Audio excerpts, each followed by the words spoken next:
Welcome, all faithful ones, right? As a good Calvinist, I have no worry. The Lord will keep His own to persevere to the end. So, I think I'll get started. We're already 10 minutes already. So, what I want to do next is on Aristotle, as I mentioned, and then at first I was worried that I need more time, but I realized when I work on Aristotle, the first part, that since Aquinas very much assumes the metaphysical categories that Aristotle was using, to the extent that I cover the first section of Aristotle, effectively that already laid the groundwork for Aquinas. So I thought, okay, no problem, I can finish more or less by next month. Today I will deal with issues in Aristotle on his metaphysics, on form and matter, the causation, potentiality-actuality, and then I will go to Aquinas actually hopefully in the second hour, where I will deal with Aquinas' understanding of existence and essence. These are very important metaphysical categories, regardless of what you're going to do next time, unless you want to totally abandon classical metaphysics and go thoroughly modern, meaning they're not quite interested in real metaphysics, frankly. Metaphysics today is just a combination of odd topics, problematic topics, and they call it metaphysics. But to the extent that we are interested to deal with theology, classical theology, you want to go a bit further, you will need to deal with some of these classical categories. So it's fashionable among some Protestants to seem to have the feeling if you bring in philosophy, you're going to distort the gospel. So long as we understand that priority is always the gospel, that we read philosophy, we do theology using philosophy. When philosophy is just a handmaid of theology, then we are fine. So there's a reason, ongoing controversy between James White and some Southern Baptists over Thomism. I'm not that interested in that kind of controversy, frankly. You don't have to draw either or. But nonetheless, insofar as I track the local Muslim academic scene, I can guarantee you, if you deal with any Muslim thinker in any seriousness, if you don't have an understanding of Aristotle, you don't understand what they're talking about. Because Islam has a very, very developed, very vibrant philosophical tradition, very much of it based on Aristotle and Platonism, or rather Neoplatonism. I think there was some confusion of sort historically in their usage, but you need Greek to understand Greek philosophy if you want to engage with local academia. I mean, I track them very closely. I was tempted to send you some of the links so that we will realize that one of the reasons why our local Muslims are not interested in Christianity, I can imagine if I place myself in their shoes, Christianity child play only lah. No real intellectual robustness. I can understand why they have that, because we don't engage with them. So Aristotle comes in, okay? And in the famous painting, we have to choose between Aristotle and Plato.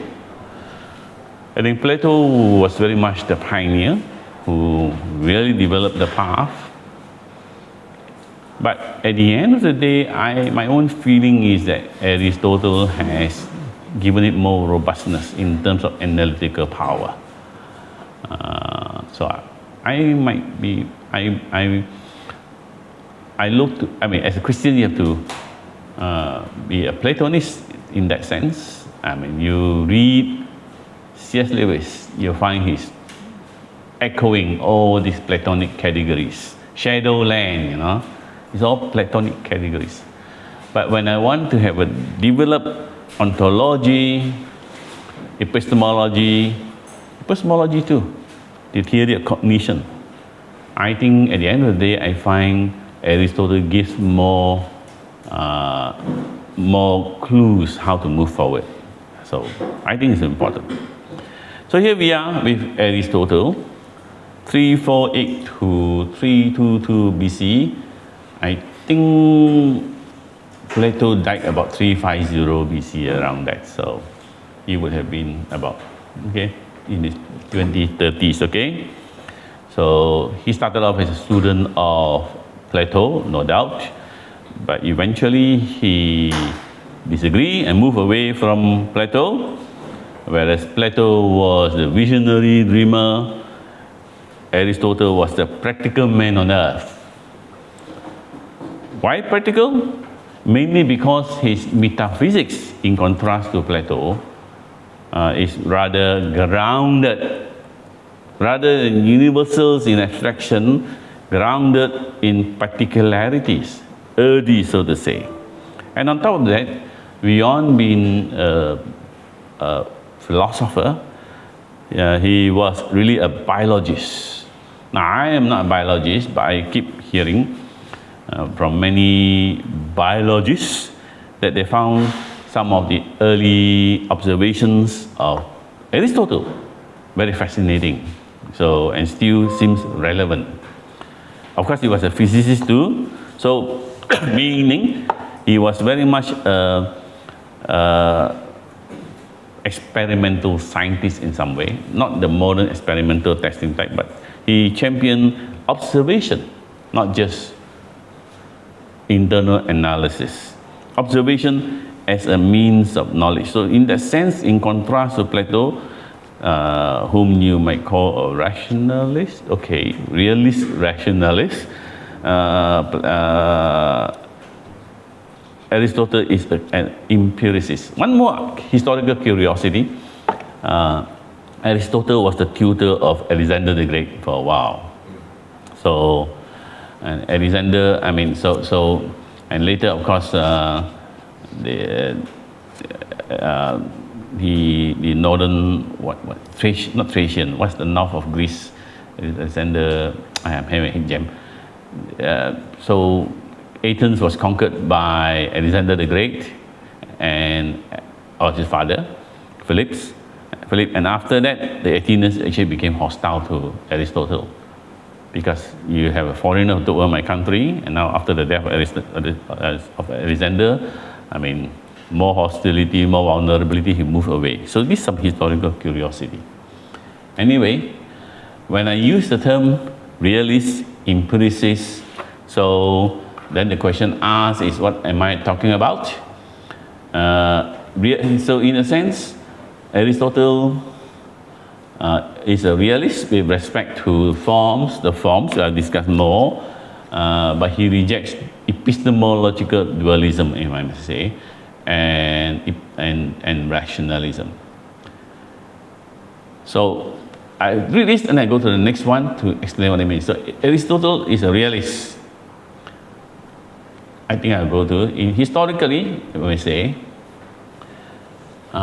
in the world of philosophy, there is a convenient divide between what is called rationalism and empiricism.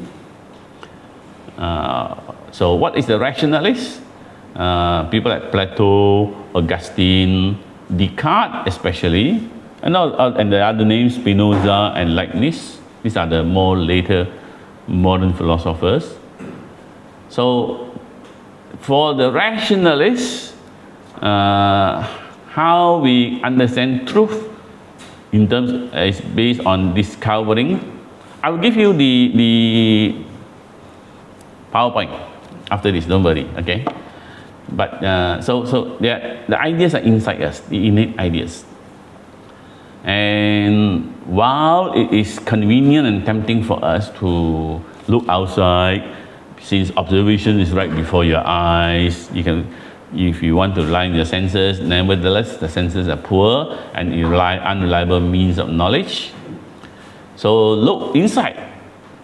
to gain knowledge. The most reliable means to gain knowledge and truth is via a priori reason and introspection. A priori means before experience. A posteriori means after experience. And so these are the rationalists. Through reasoning alone, you arrive at what Descartes called clear and distinct ideas, indubitable, self-evident. In contrast, on the right-hand side, you have the contention by other philosophers, Aristotle, Aquinas. Aquinas, yes, I mean, to the extent Aquinas begins at reality. He is in that sense, okay. John Locke, especially, would be the one, and Hume. John Locke would say our minds were created empty slate, clear slate, tabula rasa, and sensation, society, experience will write this impression on our tabula rasa. So the means of gain knowledge is experience, empiricism. So if you want, so the senses are reliable, indeed the only means of knowledge, right inside. A priori reasoning is fine as far as it goes, but it is very limited as to what it can provide us in the way of knowledge. The most reliable way to useful knowledge is through observation and experience. I think we are in this modern scientific age. Everything must be not through observation alone, but observation and theorizing and testing. So this is a modern age. Although increasingly, this battle has never been gained one way or the another. So this is what I'm talking about. So I go back to earlier. So in that regard, Aristotle is a realist. Why realist? Now, in contrast to Aristotle, Plato talks about forms. But forms are there in another world, above the world of experience, the world of forms, transcendent, so to say. Aristotle also uses the word form, but the way he talks about forms is not that forms are in a separate level of existence, but forms are objective realities. When you look around at concrete objects, they display forms. In fact, to the extent we talk about forms, to the extent that we can see them, are in the things that are in front of us. And interestingly, our intellect, in order to know the forms, nevertheless have to rely on observing the thing in front of us, and then from there proceed to identify the form. So in a sense, he is a realist. So he rejects the bifurcation of this world and the world of forms in Plato. So he rejects the Platonic dualism, and he rejects Platonic rationalism. Okay? So that's where we are going at. So that's where he disagrees with the master. And that one, some historical record here and there. But he has some agreement with Plato, meaning that he agrees that knowledge is timeless and universal, and is concerned with timeless and universal truth. And so in that sense, forms are, we may say, are not not subject to change. They are stable, so to say. And if you remember Plato, there seems to be a hierarchy of existence, especially you talk about Neoplatonism. Well, Aristotle also talks about various degrees of existence, although whereas Neoplatonic be top down, Aristotle will from bottom up in his approach to studying of forms. So But nonetheless, both of them agree that, in the end of any philosophical inquiry, you'll be successful if we arrive at the correct definition of a concept or the essence or the form of a species under discussion. For example, when you talk about forms, it need not necessarily just be animals or objects. For example, even courageous acts. What do courageous acts have in common that makes them courageous acts? There are different manifestations of courage. But what is it about courage in its various forms that have a common element, so that you can say this is the criteria for a correct summary or definition of forms? You look at all the cats, different cats, and they're endless variety of cats, you might want to say. But what do cats have in common, that by virtue of which they are called cats? So do you find they have a common interest between Plato and Aristotle? But nonetheless, disagree that forms are real, objective, eternal. That one, there's an agreement. But of course, I stress again, for Aristotle, forms cannot exist separately from particular substance whose forms they are. Okay? So this is what I have. Next one. So he disagrees. He rejects. Where does he really disagree with Plato? He rejects Plato's theory of forms because Plato's theories of form are so remote. They have no relationship with particular things. So to the extent Plato says that particular objects participate in the forms, there is a form of humanity in the world of forms, realm of form, that we human participate imperfectly. But what is the basis? What is the dynamics of this participation? Very, very vague. More important for Aristotle, because the way Plato has described the forms are so inert, so abstract. They don't help. They are unchanging, but the world around us is changing all the time. So the eternal nature of the forms makes them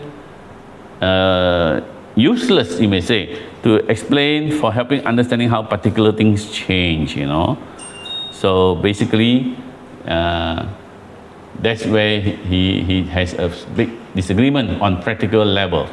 Then the visible encounter is via science and reflection. So whereas for Plato, the invisible world is more real. That's why C.S. Lewis called this world shadowland, you know. There is a real world out there, you know, beyond, you know. So for Aristotle, no, this world is all there is to it. Okay, this is quite an assertion.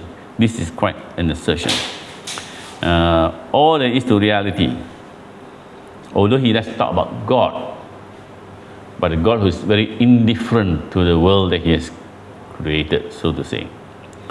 And then in contrast to Plato, where forms exist independently, for Aristotle, forms exist only in the particulars. Forms only exist as instantiated in particulars. And we can separate form and matter theoretically. My Wall Street broker is calling me. I have to stop this. Somebody wants to call me. Okay, never mind. My Wall Street broker. If I call, I say sell, and it'll be all at the wrong time, and I'll lose a lot of money. Forms exist only as instantiated in particulars. So all exists also in the sense we can separate them conceptually, but not in reality. Form and matter are inseparable in reality. So all existing matter must have forms, and all existing form must be form of some bits of matter. So very different from but from Plato, in the sense that Aristotle will deal with the most concrete individual right in front of us, not just abstraction. So, okay. So for Plato, P, sense experience in perfect knowledge versus true knowledge equal insight into forms, okay. But so Aristotle claimed differently, let's see, okay, good. Aristotle claimed differently that you may say what exists independently are particular things. Particular things, substances, do exist. So, for example, we talk about what are particular things?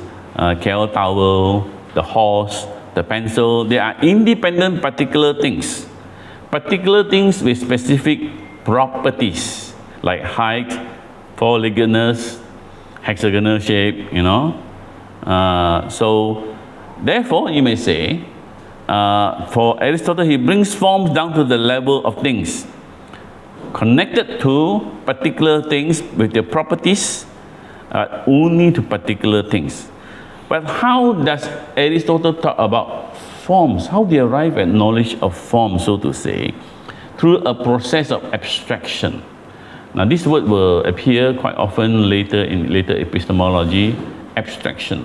When you talk about cognition, how do we know things? If you are an Augustinian, it's illumination. If you are a Thomist, then it's, or Aristotelian, is abstraction. You look at the concrete particular, that's the right word, and then you filter out the particular properties into so that what is left is something that is universally shared by the various particular items in a species, you may want to say. You look at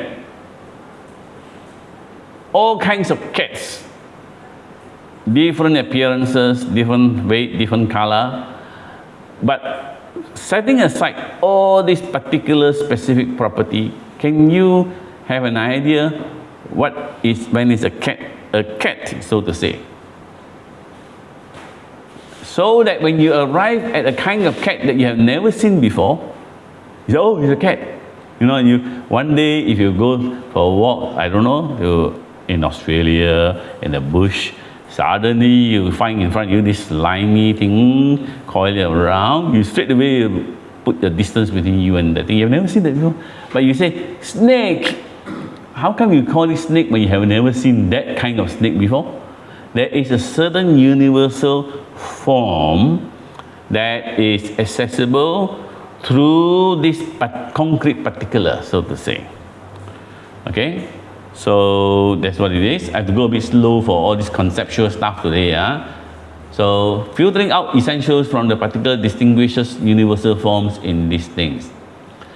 Nonetheless, you may say, in this matter, I keep repeating it at the beginning, we never find matter without form and form without matter. Everything that exists is in some concrete individual things, and everything is a unity of matter and form.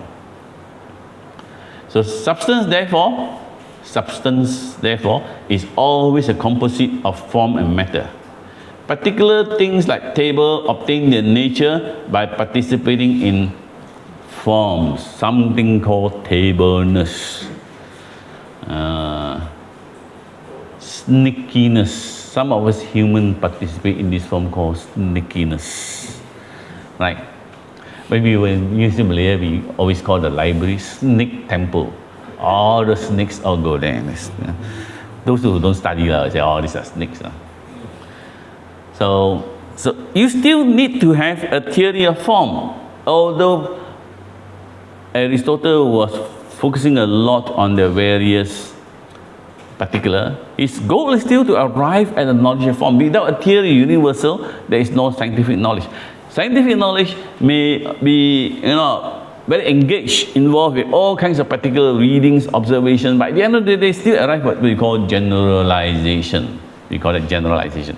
That is universal. So just because Aristotle disagrees with Plato doesn't mean that he has no interest in universals. Okay, so now this is the foundational thing. So what is Aristotle's metaphysics like, so to say? Metaphysics is a study of being qua being. That is his famous today a lot of abstraction okay study of being qua being. Unlike Plato, you read interesting dialogue and stories. We have to define our terms. When you say being, the primary type of being is the what, which indicates the substance of the thing, a person. So when we say, when interested in being, we're asking the question, what is it? We say, well, that person is a good person, 6 feet tall. You're referring to the beingness of the person, the substance of the person. What is it? He's a man. He's a man. Okay. Usually, when you come across something, what comes across are not necessarily, to the extent you understand it, it's not just the particular, but the universal, the beingness. What is it? It's an insect. Although some ladies, they don't just see, it's a cockroach. I see the claws, I see the feelers, I see, the particulars. I got one lady who used to go in my Wasidia. When I see a cockroach, I don't just see a cockroach, I see all those things magnified right in front of me, So women are more particular. No, I'm just joking here. But generally, you say, it's a cockroach. You see, it's a universal already, you see. It's the universal that stands out in knowledge. It's the substance that stands alone first. Who is this? This is a man, this is a woman. And then you say, oh, this man is a tall man. Oh, he's a handsome man, or something like that, diva, So substance stands out alone first. And then comes interest in the secondary qualities. It's a basic question, like the height, the character. So as I said, substance stands alone, or first, I am still a person even though I have no hair. This is a very important assurance for me. Okay. Now, so Aristotle, to pursue his study, must ask this basic question. Having asked what is real, what type of things exist, what is the world made of, and then you go into the particular questions. How do you fine-tune this knowledge? Well, I always tell people when I do Bible study, the secret to good Bible study is to learn to ask good questions. The problem with people when they open the Bible, they get blank, is because they don't know how to ask questions. To me, that's the fundamental question. Who, what, when, why, how, the few things that taught me all I knew about life, We don't know how to ask questions. So Aristotle said you must ask questions. You ask questions, how do you frame your question? In terms of various characteristics, this is where. So basically, he says that basic question: what is real? What type of things exist? What are they made of? These are more or less basic character of the object. And then, having examined all this, then you can classify them. And then do what is called categories. This is where you start a lot of Aristotelian study. So, what we know about objects in detail is described through the lens of different categories. Kant also relied a lot on this in his Critique of Pure Reason, where he also deploys more or less Aristotelian categories, you may say. They have to come from him. So the various categories like so substance, quantity, quality, relative to, in relation to what, where, when, it being in a position, having, doing, being affected. So these are the most important 10 categories. So, but of course, one other thing, the most important thing right on top of the list, substance. Okay, what is substance? We have not quite defined what is substance. Okay, and that word will appear all the time. Substance is not just stuff. basic entity that is self-subsisting. What is self-subsisting? Self-sustaining, self-existing. Okay. So the substance is the most important category. Substance here is usia, you might want to say. Literally means being, participle being. So that's the one that's the most important category, and the rest probably would be subordinate. The first 5 categories would deal with what we call substance and accident. Another pairing of terms you need to know, substance and accident. Especially if you're a Roman Catholic, okay? Doing communion, you want to say. So substance is so basically take a look at them. The first 5 will be on substance and category. The next section will be a lot to do with relationship, having, doing, being affected. So basically, you by answering questions along this line, you fine-tune your knowledge of a particular. So substance is the basic category. It is basic. Why basic? Because it is the categories in which all other categories refer to. For example, John is substance. John is primary. And after that, you can, so his substance. And after that, you can now describe him further. He's healthy, he's old. So John is always John, even though you can attach all other kinds of categories to him in different manners. And therefore, John is primary. And therefore, the others are categories. Theoretically, you can say John can exist without the other categories, but the other categories cannot exist without John. Is it true? Sorry, it's sort of like direct object and indirect object. Oh, no. Primary is the word. Yeah. Direct, indirect object to me might reflect a certain Lockean, not your Avenger Loki, right? Lockean, John Locke. Primary substance and secondary substance. Primary is always beyond our reach. Maybe something with direct. We are only dealing with representation or ideas. That is the empiricist Lockean position. We are not dealing with that. So I'd rather just keep it as primary substance, because that is the language used to in the classical philosophy. So now, can John exist without all these categories? I suppose as a Christian, spiritually, when John dies, he has no more healthy, old, young, low, whatever. But there's still a John, right? I think probably it means that, okay? So he's a primary category, okay? And so we have made a distinction between primary substance and the secondary categories. And if I will put this way, this is so properties do not exist independently, you may want to say. Whenever it's about properties, it's property of something. There's no property in abstraction in real life. It's a property of the tower, the pencil, the horse. So substance have properties, and properties exist as properties of the substance. But beyond these properties do not have any independent existence. Is that okay, yeah?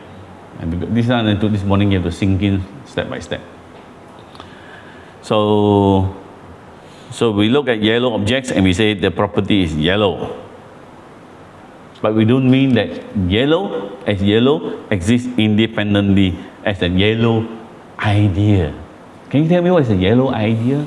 I can't tell you what's a yellow idea. I cannot.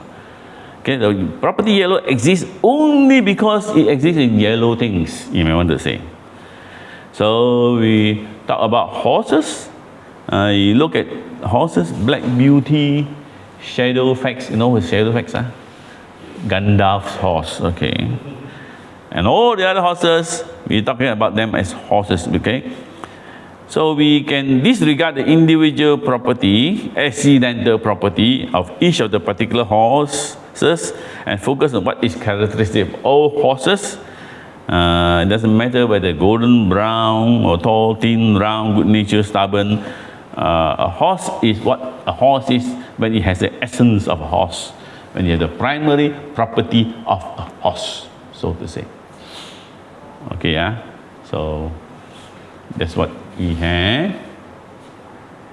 Yeah. Now, Aristotle says substance are what actually exists, but their property and species possess a relative existence insofar as they exist in or with the substances. Particular things. That's why I've said that I'm just repeating lah. Substance is a particular thing and its property. The substance is the matter, and the secondary categories and properties are the forms. Now this one is a little bit confusing, I have to say, why I wrote it this way. A substance is a particular thing.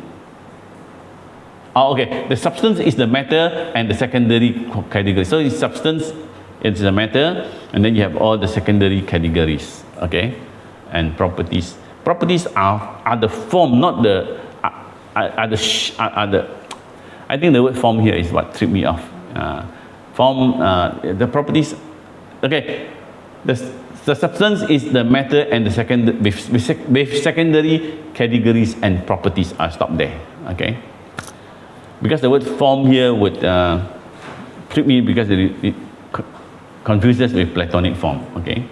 A substance consists of matter and form. Form is not separable realm, and it's for Plato, it must exist with matter.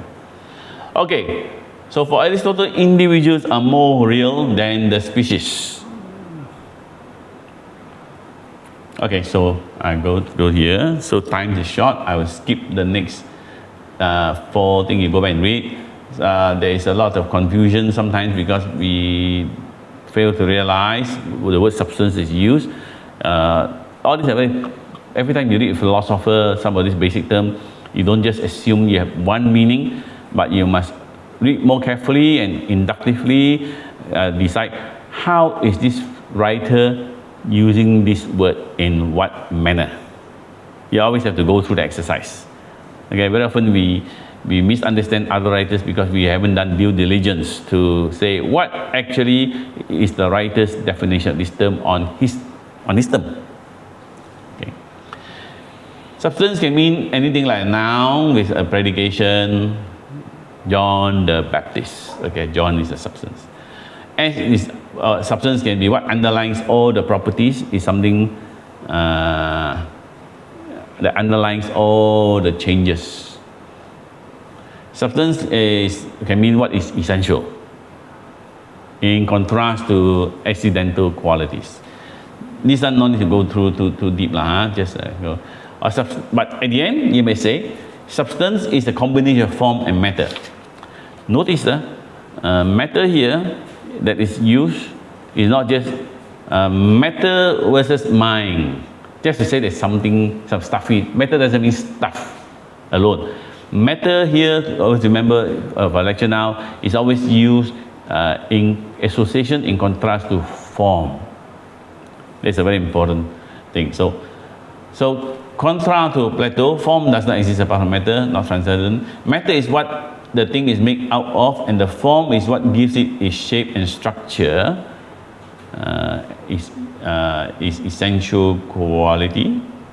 So to the extent that Aristotle uses the word form, maybe we will say use it with small f rather than the big F of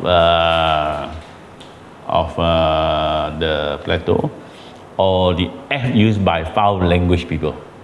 Okay, this is small f, you may want to say, small f. Okay. So nonetheless, okay, that's what you have. So substance is the primary essence of the thing that underlies the matter, you may want to say. Okay, this is slide 16. So essence do not change, but accidental property can change, even though we cannot separate form and matter. So take an example, clay is the matter, shaped into the form of a bowl. The shape is the form in this case. So notice that we distinguish the two of them, but we do not separate them. And this process allows us both to understand what is changing and what is the stable substratum, you may want to say. I'll skip this to number 18, okay. Hope a bit more control nowadays. Okay. We go to the next issue, which is how does matter and form relate to substance? What makes a substance a substance? Matter is the substratum of the form. So one we want to say, matter underlies and persists through substantial change. So now you have different concepts coming into play and how they relate to one another. So a substance is generated by having matter take on or lose its form. So for example, a house is created when the bricks and the boards are put together according to a certain plan and arranged in a certain form. It is destroyed when the bricks and the boards lose that form, you might want to say. Or, so what's happening here? The house is generated, the form is generated by putting on bricks and the planks, whatever, according to a plan. And if the bricks loses that arrangement, that form, then the house is destroyed, loses its form. Likewise, animal is generated when matter contributed by the mother combined with form from the father. This is pre-scientific philosophy. I think I remember Aristotle said women are inferior because in their conception process, I think they didn't quite get the fire correctly or something like that. So women born of some failed fire, that's why they are weaker. Women have less teeth even, you know. I don't know whether Aristotle actually checked his wife's teeth. Or maybe by the time the women got less teeth. Very simple. Women give birth, and giving birth and pregnancy leaches on the woman's bones and calcium, you know. Men better remember that. Your wife becoming a mother, her bones get leaching one. She suffer a lot of bone issue when they grow older. So she might have lost more teeth earlier than Aristotle. I don't know lah. I'm just simply getting fun speculating lah. You know. But fail fire, that's why women are inferior, you know. Now you don't want to study Aristotle anymore. Okay. But then it's generated matter. Of course, for the Greek, between matter and form is more stable, right? I mean, hard to say lah. I mean, but the two have to come together lah. So that's how it is. Now, so animal generated when matter from mother combines with form from the father. But you say so primary substance are compounds of form and matter, but for Aristotle, compound cannot be a substance. Why? Because the compound is a combination of more basic elements. And so a compound itself is not a substance. It is a compound of substances, you may want to say. Okay. So you talk about a brown, so in the sense, compound cannot be a basic ingredient. Okay lah, we all know all these things, right? Yeah, but I'm using now language is very different from our modern mindset. We talk about atoms and compounds, right? Atoms and molecules, elements and compounds. We talk about that. Remember elements? Periodic table. Okay lah, I used to remember the first line of periodic table. Lovely Bridget Bardot came new on Friday night. Okay, I can remember all the elements. You don't know who is Brigitte Bardot? French sexy actress, something like that. That was my old days. We boys would think of all kinds of funny things. So compound cannot be the substance, but because it's not a basic ingredient. So what is a basic ingredient? A brown horse, brown house. A brown horse is a horse with brownness, and the scholar is human with education, you might want to say. Compound is a compound of more basic entities scholar not ontologically basic item versus scholar is just a human with some advanced education. Okay. Now, so with all this interplay of how to envisage the world around us, how particular items are composed, and how you find the recurring theme is form matter. So the word, okay, no, okay, before that, I have jumped the gun. So now you have the two issues. One is the path to knowledge. This is the step you go. Experience particular things with senses. So Aristotle is an empiricist. Then you have the abstraction from the accidental, set aside all the accidental quality, and then you arrive at the essential. It's called abstraction. And having separated all this, you have arrived something that is universally shared by all the members of the species. It's called the universal. That's why you call it concrete particular. No, concrete universal. Okay, concrete universal. I think Hegel used that term a lot. Definition, then you arrive at that, then you want to give a definition. And if it's universal, it's unchangeable and essential between the various members of the species. So process of knowledge is from experience to abstraction to insight into the essential, and then universal and the universal.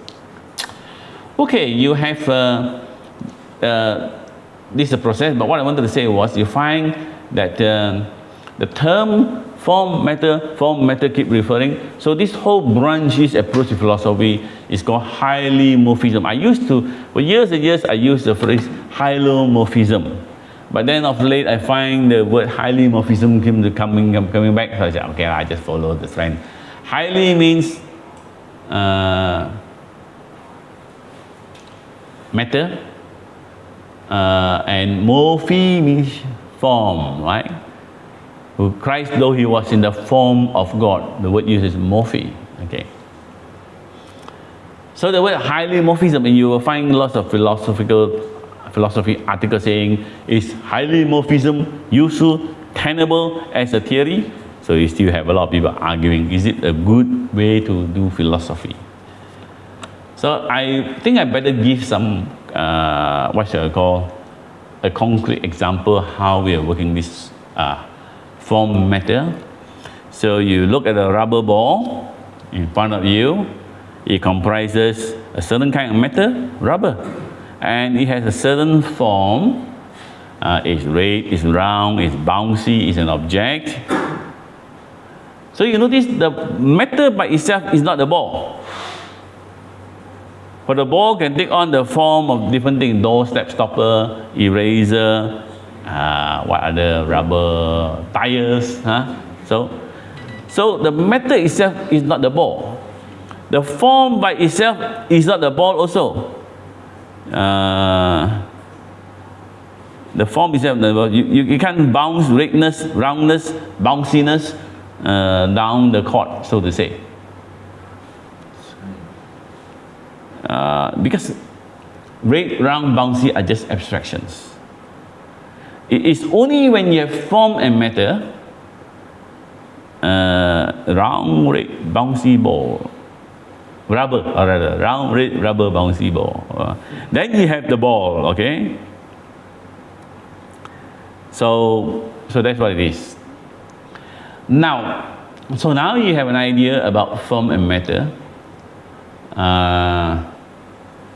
So you can say matter can transform from one form to another. If I put heat to the ball, is the word goo spelled correctly? Goo, okay. It loses its substantial form, and then it's transformed into other more basic elements. Now, of course, I make a distinction between there is a substantial form and the accidental form. Okay, I won't go into that. Now, of course, there is a mental experiment here, so to say. You have about matter taking on different forms, It can become a ball, it can become a ball stopper. Can you envisage how this matter with different sets of forms, accidental form or substantial form? The substantial form is the ball. The ball is the ball. The accidental form would be round, bouncy, or whatever. Can you imagine this matter if increasingly stripped of the various forms so that it has no form? Because before you have a form of, before you have something that has form, is it possible to basically strip down the matter with no form so that it has what is called pure potentiality, meaning whatever is this matter here has potential to become all kinds of other forms. In stem cell research, you have plenty potential forms up before a certain stage, stem cell research. But the point is, so potentially is there. If indeed that is the case, then you have arrived at matter without, or it has only potentiality. And the phrase used for that is called prime matter. When I first started reading philosophy on my own, I have problem understanding this. So it's just no form, pure potentiality. But in reality, there's no existence. There's no existence because prime matter is just a notion about something in the state of pure potentiality with the potential to become any kind of form, but an important phrase, pure potentiality has no actuality at all. It doesn't exist. It's just a conceptual exercise, if I may say. Later, when we talk about God and potentiality, it will be very interesting. Okay? So here you are now. So insights into essence is not just insight into the definition.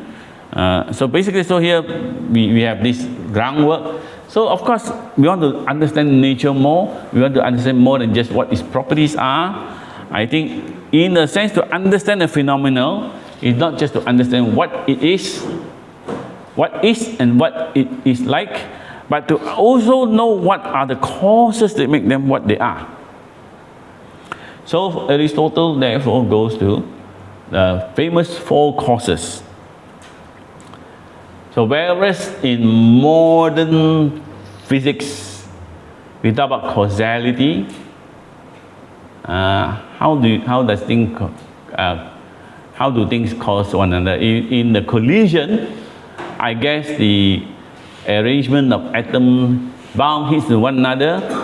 There is a temporary compression of the forces of attraction and repulsion, temporary compression, then a reaction, a bounce back of the force, physics. Heat, temperature rises because when we put energy into the system, the molecules all start going faster and faster, so the heat rises. PV equals nRT. We used to derive the equation in the good old days. So we have this modern understanding of atoms and energy and forces. You ask people what's energy, nobody knows what's energy. John Lennox used to ask that question. Nobody can give you an answer, not all scientists, nobody. But we think there's energy because it helps us to explain things. Because it has explanatory power. So now, when we come to the classical approach to knowledge, and so when we hear about this, four forms of causes, don't laugh at it, because it's strange to us. But to the extent that we pretend we know what are the modern theories of causality, of energy, atoms, and we don't quite know actually what these items are either. But we accept them because they have certain explanatory powers. Same thing in those days. So in a sense, I'm behind time, Aristotle is fundamental that we understand causality. What causes it? Insight into causes makes a thing what it is to understand a phenomenon. So what are the causes he has in mind? He has these 4 causes. In order to understand it, you look at causality from 4 different angles. Okay? So,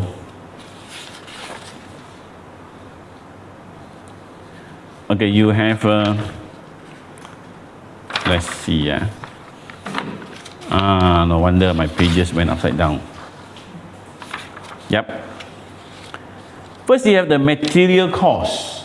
Matter. A material cause is determined by the matter that composes the change. Let's for example, what causes this table? The matter. Material cause.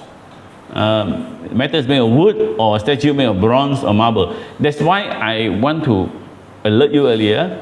When we talk about causality, we are not just talking about stuff, but matter in contrast to form. That's what it is. So let's give the list first, and then we will see what more we can talk about. You have the material cause, you have the formal cause, which is due to the appearance, arrangement, the shape, the appearance of the things. Then you have the efficient cause. An efficient cause consists of things apart from the thing which been changed so as to be an agency of the change. What's the efficient cause of the table? You say it is the carpenter. It's the carpenter acting on the wood. And then the purpose clause or the teleological cause. A final cause is that for the sake of which a thing is changing. A seed's end is to become an adult plant. A sailboat purpose is sailing. The purpose cause of the ball is to provide amusement to children, something like that. Is this helpful to you or not? Maybe, may not be, not initially in terms of the scientific thing. So, in short, explanation, let me see. Okay. We explain everything we must immediately by taking into account the material, the essential character and source of its movement or change. What comes into existence, what precedes it, what preceded it, what force or agents started the process, not stated the process, and on what did it act. So everything must include this. So there is an angle in all causality. I think that is a very important motivation for the Aristotelian philosophy. Meaning that causality always has an end. Nature is goalful, so to say. Nature is goalful. Basically, we're asking why. Why this happened? Because of this material, this different cause, and then at the end, for this purpose, you may want to say, for this purpose. Why? Especially in biology, you'll find that this is why. What's the purpose of a growing tiger? The purpose of a growing tiger is to become a tiger. This sounds a little bit, what's the word called already? Tautological. So, so basically the point. So apart from asking question how a thing is, what are the preconditions for its existence, how this entity manifests itself, in what nature, the formal cause, why is it better is this way and not the other way? Because it serves a certain purpose. Now this is the more important thing. For the people like Aristotle, I think he wants to contrast causality that is goalful, teleological, that is purposeful, with just necessity and randomness. Biological developments progresses when nature runs, let's call it true to form. It's a double play of word here, true to form. Meaning that when we observe the world around us, it is not just a random, meaningless sequence of events. That's called necessity. I mean, theoretically, once I throw the ball out, you know it comes down like a parabola. We used to do all kinds of calculation, right? If you do in mathematics. A certain angle, certain speed, when will they come down, what speed, you know, straightforward calculations. No doubt there is a certain necessity, but there's no meaning to it. Or is it random? So basically, Aristotle said no, nature is not a random process. It is true to form. There's always a purpose, in the sense that teleological explanation is better than explanation of random necessity. In the sense that if there must be regularity in nature, because if there's no regularity, there's no meaning. If things can pop up one way, this way, and they behave another way, there's no science possible. Science is a science of observation and conclusion based on constancy and regularity of nature. So he is actually being scientific. Maybe that's why Einstein said God does not play dice with nature.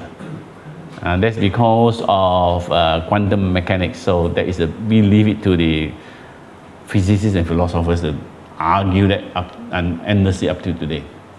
So final outcome is something internal resulting sequence. What drives nature, in a sense, is not inert matter, but form. Now, how he goes about it, I really don't know. So, purpose in nature does not mean nature has. Basically, when you say purpose, we say nature has a purpose. Is that anthropomorphism, injecting human qualities into nature's behavior. I think Aristotle would say no, it doesn't mean purpose in the way we human, but that nature nonetheless may not have intentionality the way we human have, but it's still they all consciously or not aim towards a certain end. Okay, that's what it said here, aim towards a certain end. So natural objects develop and reproduce in regular ways, and processes involved, even when not consciously aimed at or deliberated about, all towards, I should have bold the word, towards certain ends. Okay, so basically that's what it is. I think later I might deal about that. I think for Aristotle, nature, there's a certain drive to participate in divinity. Now that one, his divinity is not our divinity, I would say, but there's a certain drive towards fulfillment. Okay, I think I'll come to that in a moment. So let me go on. I just want to, how am I going to go to Aquinas today? Let's just recap first of all. With all this theory of form, matter, potentiality and actuality, not yet. At the background, actually in one sense, Aristotle was answering Parmenides. Do you remember what's Parmenides? You have Heraclitus, everything changing. You don't step into the river twice. Then you have Parmenides. Parmenides said there is no change. The one and the many. So that was the argument we want to recap. Either a change is being becoming from being, or being coming from non-being. If the being is coming from being, there's no change, because being is always being. But if being is coming from non-being, it's impossible, because what is being cannot come from what is not. Nothing can come from nothing. Therefore, both possibilities are wrong, so change is impossible. Hence, nothing new comes into existence. All that is, and change is impossible. This was Parmenides' argument, and very compelling, actually. So no change, So change is only appearance, not reality. Maybe you want to say that, So, but this argument is compelling only if we have two options, being and non-being. So Aristotle said, no, we want to reject that by saying there's something, another category that must be come into play. If I ask myself, am I a Russian speaker? Answer is yes and no, like the elves, right? Is that elf, the elf, right? Okay, I remember vaguely, I just come. No, I'm not a Russian speaker. That's the reality. But yes, potentially I also can be. So now it's you can yes and no, no and yes. So in the sense, change should not be restricted to just being and non-being, being and nothingness. Being and nothingness. Okay, that sounds like two modern philosophers. Okay, basically there is a category called potentiality that. So in the sense, change for Aristotle is not the restricted choice between being and non-being, but change is the actualization of pre-existing potentiality. So potentiality is not actuality, but it's not so. Okay, so that is what. So in a sense, I want to say, Aristotle says that I have the ability to speak Russian. That is potentiality, but not actuality. How do you play this game? So in a sense, potentiality is not actually, but it's not nothing either lah. Some of us potentially can be mathematician, but we don't believe it lah. You can think yourself become a quantum physicist or not? Cannot. Some of us, it's easier for the cockroach to learn quantum mechanics than me. Okay. But it's not the case of being is either becoming or being coming from nothing. A change is pre-existing potentiality. Now, any change in a substance is actualization of pre-existing potentiality. What actual and potential characteristic a thing has are determined by the thing's nature or form. So basically, when you talk about all these things, they are very abstract, right? Being and potentially, I talk about Russian speaker and so on, but let's go back to the round ball. So this is the round ball. Look at it and it says, okay, it has different features. It's actually solid, round, red, bouncy. So in a sense, this red, round are different aspects of being. In what sense is there non-being for the ball? Dogginess. The ball is never a dog. So the non-being. But when the ball is solid, red, round, bouncing, there's the different aspects of being. This is the actuality of the ball. But additionally, the ball has different potentiality. You may say, potentially, it can be, if I repaint it, it becomes blue. If I heat it, it becomes soft and gooey and melts and so on. Now, concretely speaking, therefore, to push the point again, we don't have to be restricted by Parmenides about being and non-being. So there is that potentiality or potency. Sometimes it's potency. And so, go back to the ball. When I hit the ball, it becomes soft and gooey. It is not, I think, important to say, hit the ball becomes gooey. It doesn't mean that the ball it's not actually, it's not gooiness that causes gooiness. Okay? It is not the potential that causes the actualization. Something else must bring about the actualization. Let me just say, the ball is round and red and bouncy. It can potentially become gooey, but it's not gooiness that brings it about. Although gooiness is the potentiality, it is not potentiality that actualizes itself.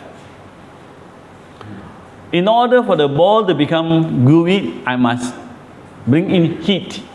There must be something actual to bring the transition to do the job. So in the process, you may say, so what mere potential cannot actualize itself. Only something else that is actual, like heat, can do the job. So potential gooiness plus heat gives you gooiness. Now we are playing this. When we talk about doctrine of God and creation, they will become quite important. So now we are bringing in categories. So you have potentiality, actuality. Potentiality cannot bring it about itself. So go to the yellow at the bottom. Potentiality cannot exist on its own, but only in a combination with act. What brings it about? I bring heat. There is an action and act. So now you have potentiality, act, and actuality. There must be an introduction of an act in order for potentiality to become actuality. So there is a relationship between potency, potentiality, and act. They must come into play in order to bring about something actual. But Aquinas will say that those potentiality and actuality are related, they're not equal. There is an asymmetry between potentiality and actuality. Absolutely speaking, act is prior to potency. This is very interesting concept. When you do traditional philosophy, you also about essence, and then things might be actualized. Aquinas is the first philosopher who says act is prior to potency. Very interesting. They're very, very fundamental. He's the first philosopher to talk about that. So now, why is there an asymmetry? Asymmetry, so to say, between potentiality and actuality? He says here, it is incoherent to speak about something as pure potentiality. But it is not incoherent to speak about something actual with no potential. How does that come about? God. You believe in God. We always define God is pure act with no potential. You know why? If you say God got potential, that means He's not perfect. He can be something more. But God cannot be having something more. So God is perfect, meaning that God is pure act. Act here means it is not just action, but actualization of reality. So it is not incoherent to speak about pure actuality if you believe in God. But we don't know what is pure potentiality with no actuality. So, okay. So that's what you have. Okay. I think I will skip this a bit more. But basically, I will just skip some of these to. So in this worldview of Aristotle, you have form, matter, potentiality, actuality, and all these are not just mental concepts, but these are description of the dynamics of concrete reality, the real thing around us. And so for Aristotle, whatever we see around us is actually striving for actualization. Nature is dynamic. You don't have to bring in God this stage. The exception is pure actuality, which is real without potentiality. But for the rest, there's an urge for nature for finite creatures. There is that urge towards actualization. Development is the word development. Nowadays in biology you talk about development, you don't talk about actualization. Okay? So in the sense, reality has a dynamic dimension And to the extent we look around us, you have a hierarchy of the universe. So the bottom, just as your prime matter, pure matter, conceptually, nothing there, and yet it's not nothing. Then inorganic things, plants, animals, human beings, so on. Now, I think this is a good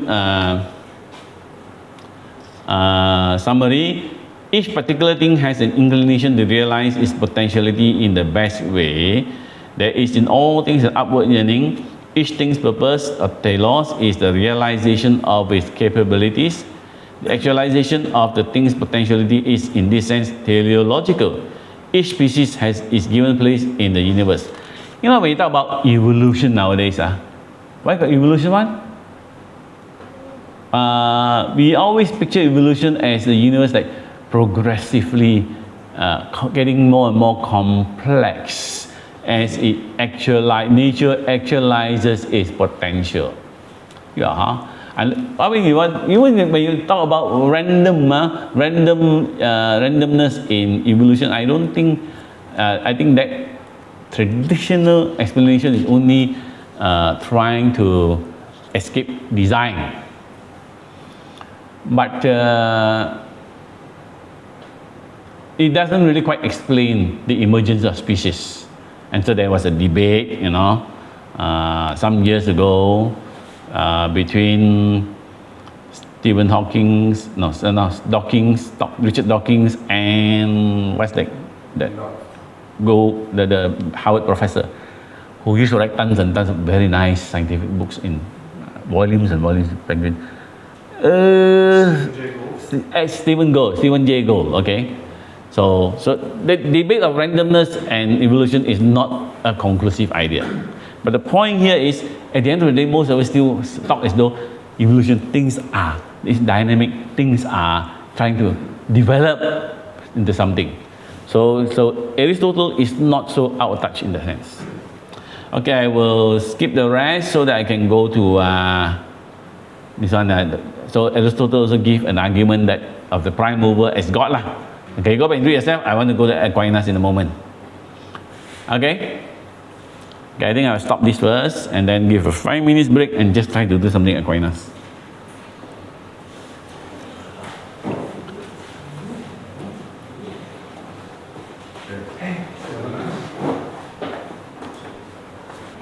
If I ask you to recommend a book on Aristotle, this is a very short introduction. This set on all the philosophers, this is a very good set to use, to have. What set is it? Very short introduction.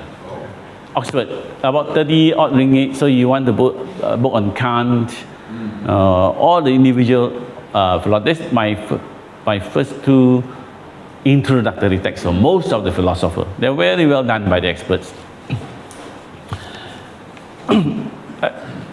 This course has been one of diminishing ambition.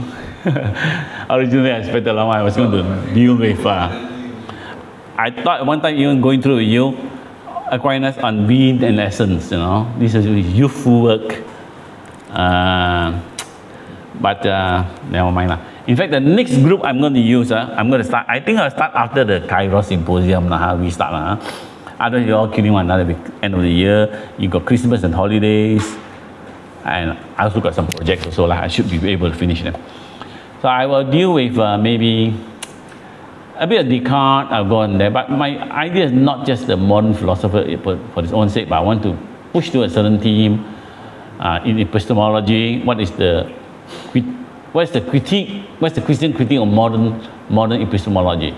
I'm more interested in that as the alternative. And then maybe, in fact, I'm thinking I should do 2 weeks on Carl Trueman, the rise and fall of the, not therapeutic self. Carl Trueman, what's Carl Trueman's latest book? Yeah, Rise and Triumph of the Modern Self. Yeah, I think that would be a good book to just, Carl Trueman. This very important book. I mean, you understand the LGBT movement, why people behave like that. I think the Grove City or Museum, I can't remember, he actually did a series of talks. I advertised that in the Crisis Praxis. Oh, okay. That he sees the six out, but Not as good as reading the book. no, of course. And that will, I think, be very relevant. So as a kind of break from all this essence, existence, die, potential. So let me settle the thing and then I will announce it. And then you can bring in fresh people also who want to do something more concrete. Okay, Thomas Aquinas. Oops.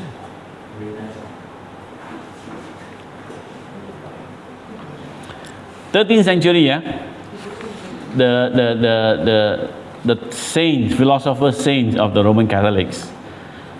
Can Protestants become Thomists? Yes. Yes, Thomist was a Christian, but he was a Christian. Okay lah. I think if you are Barth, you might say no lah. Only in terms of natural theology. Barth would have his own way of doing it. So I want to deal with Thomas Aquinas because he is the Christian giant, and I think all Christian philosophers must come to terms with Thomas Aquinas, and in many ways build on him. Although it's good to be reminded that Thomas Aquinas was first and foremost a theologian, and if notice his book was Summa Theologia, the summarizing of his theology. And when he wrote the other set of volumes, Summa Contra Gentilis, more philosophical orientation, and that's because he was responding to the Muslim. Summa Contra Gentilis was written with the Muslim philosophers in mind. But fundamentally, he was a theologian. But philosophy came in because in those days there was no separation between philosophy and theology.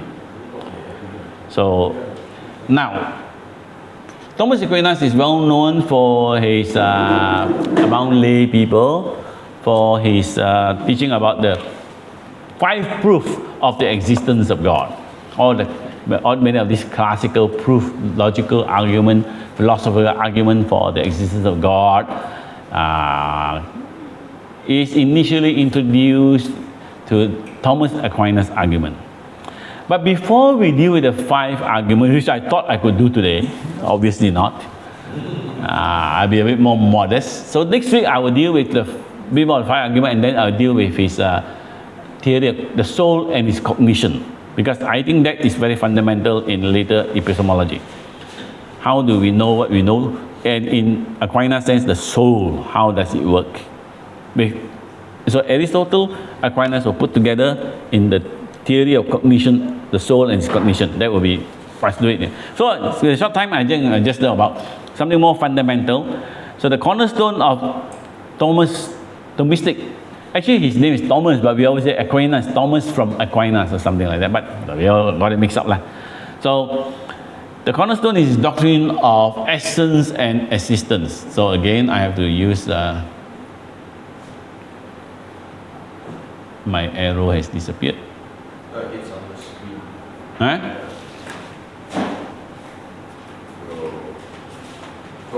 Oh, yeah. Now here it is. Okay. First, let's deal with. Sorry, today I had some of these concepts. We talk about essence and existence. Just remember earlier we talked about potentiality and actuality. But the cornerstone is essence and existence. Essence is that which makes something the sort of thing it is.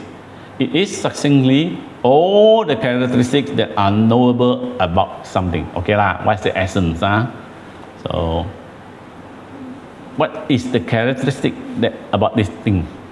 Existence is about what a thing is, rather than a thing is.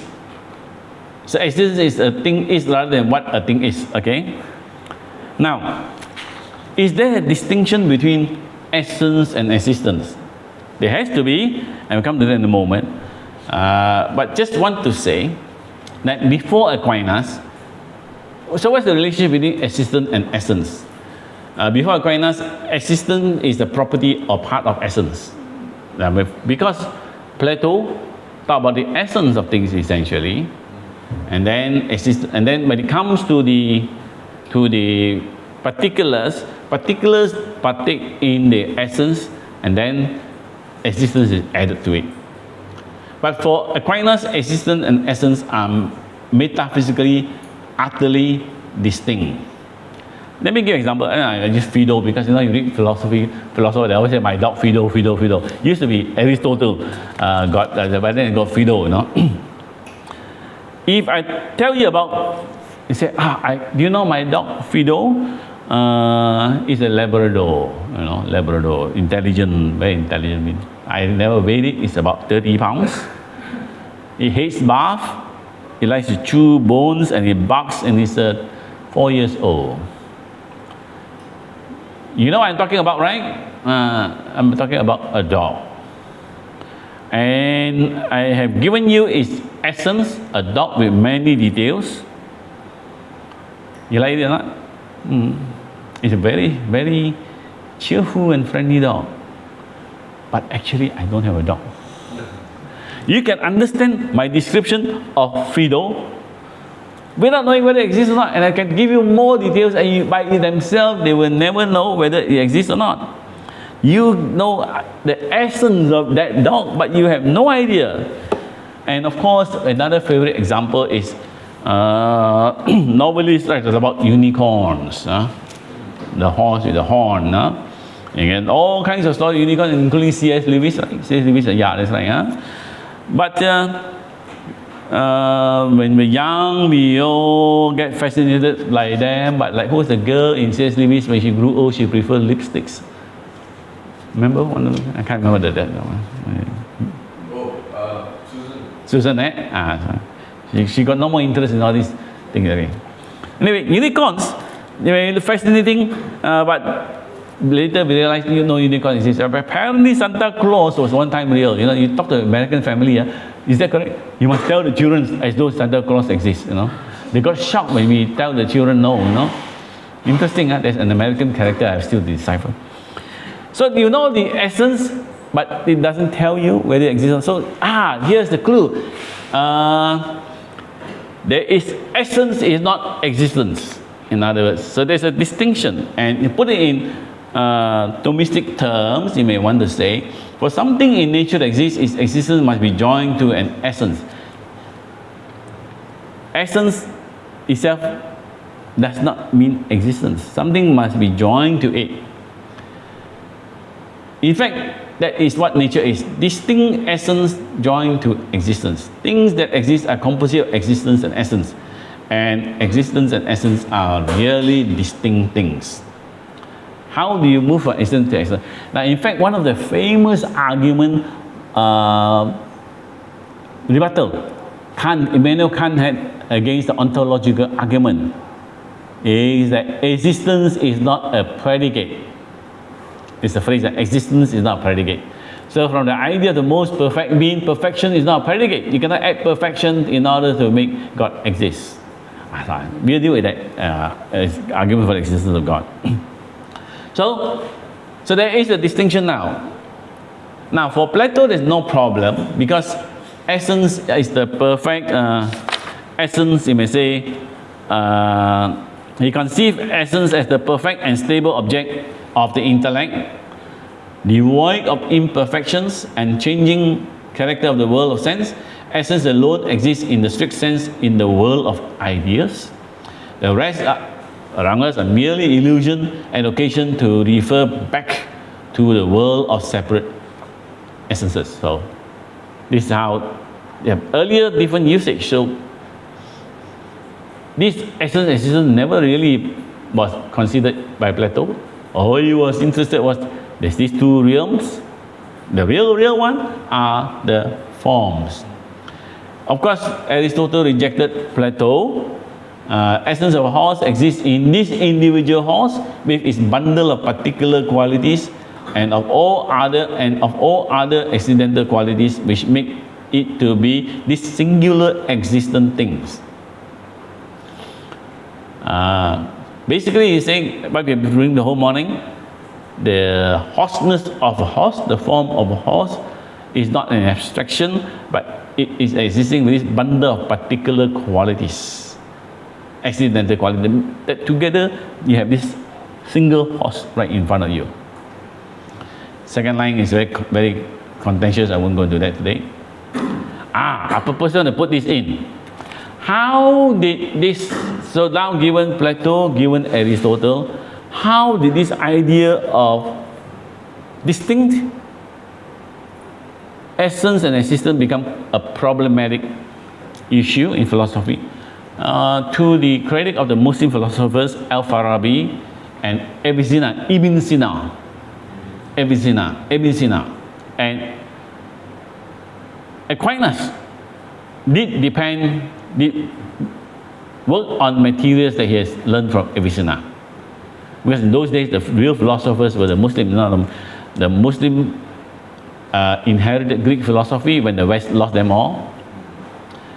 And Greek texts were translated into Arabic, somewhere in the Middle East, by Christians, went all the way to Spain in the 12th century, and also the influx later, this is 12th century, then translated from Arabic back into Latin. So this is the historical process. And so Aquinas did benefit from Avicenna, but in his writing he was also opposing Ibn Rushd, R-U-S-H-D, Averroes in Latin, Ibn Rushd, who became influential as a kind of skeptic among some of the Western scholars. So just to remember, Aquinas benefited from Avicenna, Ibn Sina, but he also wrote vigorously against Averroes. And in fact, in the Muslim world, the battle of philosophy would be between Al-Ghazali and Ibn Rushd. These are the two big contesting figures. And Aquinas interacted with both of them. The idea of existence as different from essence came from Al-Farabi and Ibn Sina. Although, of course, interestingly, when Ibn Sina first brings the problem into focus, he seems to teach that existence is a kind of accident. The accidents of meaning, why is it accident? If you have essence and sometimes the thing exists and not exist, where something has to be added to it, if something has to be added in order for actuality, it becomes an accident. So basically, one of the when you read Copleston on medieval philosophy, and I read elsewhere, they both repeat the line, Avicenna say existence is an accident. And then I have come across Muslim philosophers and no, not quite, because to suggest that now in later hindsight, it would seem that Avicenna wasn't that great after all. So they want to defend Avicenna and say, no, it wasn't that kind of accident. So you also find a Muslim. So I believe it to the Muslim to defend themselves on that, But you will find that as Avicenna was met and engaged by the Western philosopher, for Avicenna, existence is a kind of accident, although not in the sense of existence coming to essence as a predicate mental accident come into substance. So, let me read it. Rather, Avicenna holds that essence as ideally conceived involves an element of necessity, whereas it itself is merely possible when viewed in relation to extra mental existence. What I mean to say is, for Avicenna, essence conceptually, so to say, is not just accident, but there is a certain necessity to it, granted at one level, it seems something added to essence. And if something is added, then it's accidental. But I think without systematizing it, I think there's a lot of unclarity at this point. That's why the debate is there. The point is, Avicenna says, existence is kind of added, but it's not quite accidental quality either. So between essence and existence, something must intervene to make the distinction. When is existence and existence? So along the line, he has engaged more clearly with the Christian idea of biblical account of creation. I think to the earlier Greeks, insofar as universals are eternal, this idea of emerging, coming from into existence, never occurred to them. But once they recognize that there's a distinction, when does existence come about? They come somewhere vaguely, to the extent Muslim philosophers, not the Quran hasn't got much theory of creation. It's the Christians who have developed it all this while, and to the extent he was influenced by it, so existence comes to an essence under the action of an efficient cause. Okay. Now this is history, but Aquinas came along and said not only that they're distinct, but act is prior to existence. How did he come about that? I remember reading He Who Is, Eric Mascal. That was very formative in my understanding of philosophy. Eric Mascal, E.L. Mascal, very, very clear writer, many years ago. He brought out that in all the dispute of the argument for the existence of God, we can conclude that the arguments may work if we have a certain conception of God. Not any ordinary conception of God, but the conception of God as He revealed Himself in Exodus 3:14. Moses said, "Who are you?" And God said, "I am that I am. I will be as I will be." There's another alternative translation. I am that I am. That I am all possibilities actualized, so to say. So the argument is that the actuality of God, the eternal actuality of God, Aquinas got his decisive idea not from philosophical engagement, but from his theological discussion. And the fulcrum for the theological discussion is Exodus 3:14. I am that I am. Okay, so in a sense, very often, therefore, the category that Aquinas uses is more in terms of distinction, not so much distinction. When he talks about essence and distinction, it's more in his theological work. But more often than not, he deploys the category of potency and act in his philosophical discussion, more because of Aristotelian categories he was relying on. So basically, his fuller view, neither essence nor existence is a thing, nor is either to be identified with the actually existent thing. Each of these principles is incapable by itself of producing the total result, the actual existence. To effect the actual existence, each principle requires what the other contributes. Today, you go back, go and read carefully. It's basically saying that neither of them are to be identified with actual things. Neither of them separately can produce the end result. Both of them together are required in order to bring about an actual existent thing. Now, with an additional caveat added, you may want to say, so while we talk about the contribution of essence and existence, the contribution of existence is an order entirely different, you may want to say. In the sense, priority is given to existence. No, you go back to think about it. Why is act prior to essence? No? So the contribution of existence is in an order entirely different but complementary to that wherein essence exercises influence. Existence is not simply a factor, but it is the primary component of actuality. It is not a form but an act. It is the act that effects the release of essence from a most remote hold on actuality. Prior to its release, essence can only claim to actuality in its susceptibility and receive it. Meaning to say, essence by itself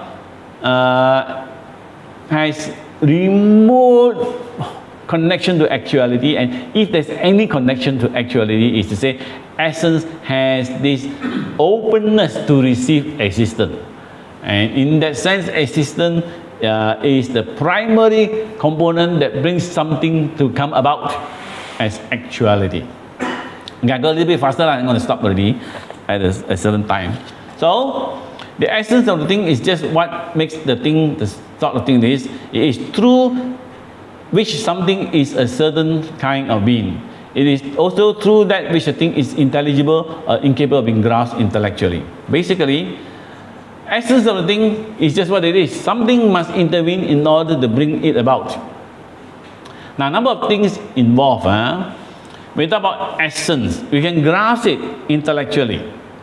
Sometimes the word uses nature, quality, and form. So Aquinas talks about essence nonetheless, even though he talks about existence and actuality, essence is there. And the word used for that is called essentialism. Now, nowadays in social science, if I don't like you, I say, oh, you're committing the sin of essentialism. That there's this thing called man, this thing called woman. This is called essentialism. This is a curse word, I say but for modern social science. But I would say, I'm an essentialist. I believe in that. Okay, I will defend it. Yours is meaningless once you go trance. Okay, so I can grasp what a triangle is in triangularity. It is an essence, but there's a difference. When Aquinas talks about essence, he is what he call a moderate realist, like Aristotle. Plato talk about essence in very, when you say in a very abstract sense. Aquinas, along with Aristotle, are called moderate realists. Why? Because they say, yes, universal is an intellectual construct at one level, but it's more than a construct. It's more than an intellect, an eternal form. In a sense, essence actually is grounded in reality. It's not abstract essence that has no ground in reality. It is from the particular that we move up to the essence, the universal. Okay? Now, I just want to say that modern philosophy no longer talk about this. Okay, I think, okay.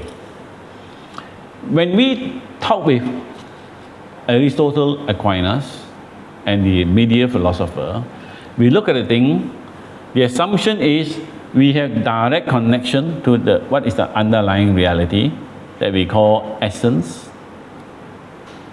We are engaging, and that what we connect to is reliable knowledge. But for modern thinkers and philosophers, this is different. Because with Descartes, what Descartes does is he first isolates the ego from the world. There is already a dichotomy between us and the world. In the Thomas Aquinas says we have direct connection with access to the world around us. So this one is no longer, there's a gap already. And what do we have? We no longer have direct connection, but we have ideas about the world. So the senses come and impinge on us, and we, like John Locke, we conceive of ideas to represent the world. So knowledge is not direct knowledge of the world. Knowledge is the knowledge of the ideas that the mind has made up.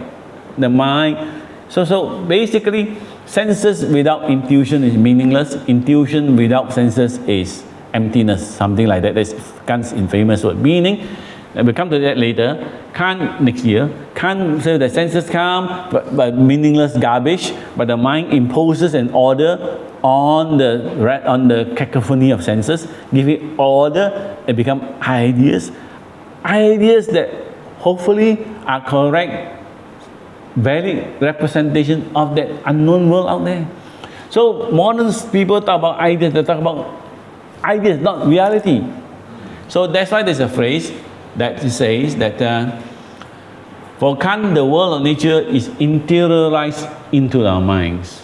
So there is the mind and world dichotomy already. So when we talk about classical media philosophy, the assumption is that there is a connection to the world.